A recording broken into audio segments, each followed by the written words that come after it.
Robert Hutchins once said, "The object of education is to prepare the young to educate themselves throughout their lives." Robert Hutchins was a leading proponent in liberal education. He became an educational giant through his innovative and controversial philosophies. Hutchins had a sound understanding of the quality of education through his upbringing and background. Robert Hutchins was born in Brooklyn, New York in 1899. His father was an evangelical priest who not only taught him the importance of religion, but also the importance of education. After he graduated from high school, Robert Hutchins attended the Oberlin College in Ohio. He then served in World War I with his brother in the ambulance unit. After World War I, he went to and graduated from Yale Law School.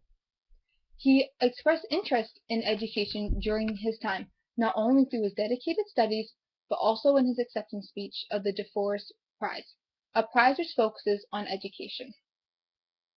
In his acceptance speech, he said all people should have the opportunity to be educated.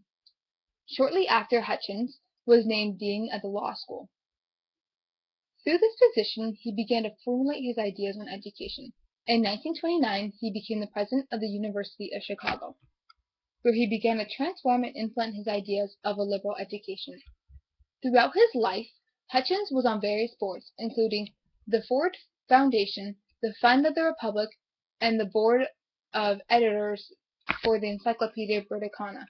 While at his position as the dean at Yale Law School, Hutchins found that law school was the only place where he learned the liberal arts, meaning the curriculum included reading, writing, speaking, and writing effectively. These were all essential to becoming a liberal artist in Hutchins' eyes. Hutchins made many changes and reforms as the president of the University of Chicago. He wanted to ensure the curriculum gave his students a liberal education or a higher education. Some of his most controversial and unpopular and major changes were, first, implementing the great books. As a student, Hutchins learned and studied the great books like the Bible, the Odyssey, and the Scarlet Letter. Through these books, he learned that they were very beneficial to students. He wanted his own students to have the same benefit that he had as a student. Second, the abolishment of the football program and other extracurricular activities. By abolishing the football program, he found that this created more time for students in their studies. He also found that there was too much emphasis being placed on football and other extracurricular activities and not enough on higher education. Third, he wanted to implement 2-year degrees and start having high school students take university classes. By having 2-year degrees, it supported his idea that all people should be educated.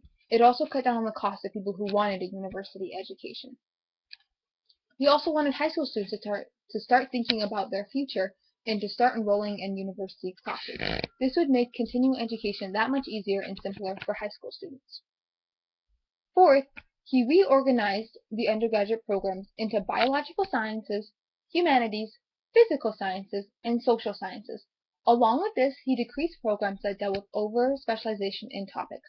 He found that undergraduate schools should be focusing more on basics, while graduate schools should be focusing on over-specialization.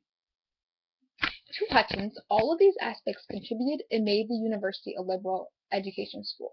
Hutchins' ideas were not always appreciated by his students or faculty. His ideas and persistence in implementing had its setbacks. He had strained relationships with employees and faculty. He had decline in enrollment to the university, and he had many trustees end up leaving the university because of it. And also, after Hutchins ended up leaving the University of Chicago, they turned their curriculum back to more traditional ideas. Even though Robert Hutchins' ideas were controversial and unappreciated during his time, they have influenced our education system today and are similar to campus values at BYU, Idaho. First, the great books are studied in high schools and universities.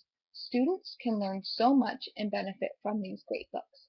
Second, 2-year degrees or associate degrees are very common among universities in the USA. High school students or high schools are now offering students university classes, which are allowing them to start their higher education sooner. This also makes the transition from high school to university that much easier. At BYU, Idaho, we don't have any sports teams. This allows students to focus on their secular and spiritual studies. BYU, Idaho, I think, is striving for higher education Hutchins was at the University of Chicago. Robert Hutchins was one of the most influential educators in the United States.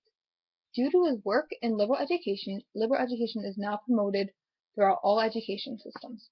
Reading, writing, thinking, and speaking effectively are all important aspects of any education. Hutchins contributes so much, that is why he's truly an educational giant.